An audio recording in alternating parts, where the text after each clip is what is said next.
சாமி புல்மேட்டில் போயிட்டுருக்கோம். சாமி சரணம். நம்ம மட்டும் தான் போயிட்டுருக்க மாதிரி தெரியுது. ஒரு ஜூம் போட்டுருமா சாமி எங்கே இருக்காங்கன்ட்டு.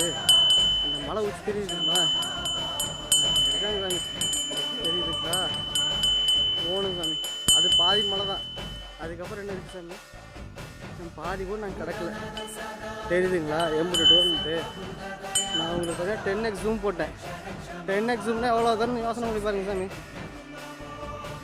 பாதை இப்போ சமவெளி பாதைக்கு வந்துட்டு சாமி அப்படியே அழகாக போயிட்டுருக்கோம் அமைதியாக போயிட்டுருக்கோம்.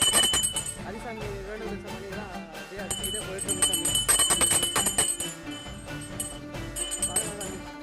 மலை ஏறி முடிகிற வரைக்கும் வீட்டுக்கு போகிற வரைக்கும் வீடியோ உங்களுக்கு கண்டிப்பாக இருக்குது. யானையை தான் சாமி எதிர்பார்த்துட்டே இருக்கும். நிறையா சாமி வீடியோ போட்டாங்க, யானையெல்லாம் ஜூம் பண்ணி காமிச்சாங்க. நாங்களும் அதை எதிர்பார்த்து தான் இருக்கோம். இங்கே தூரமாக தெரிஞ்சால் கூட ஒரு ஜூம் பண்ணி போட்டு காட்டுறோம் சாமி.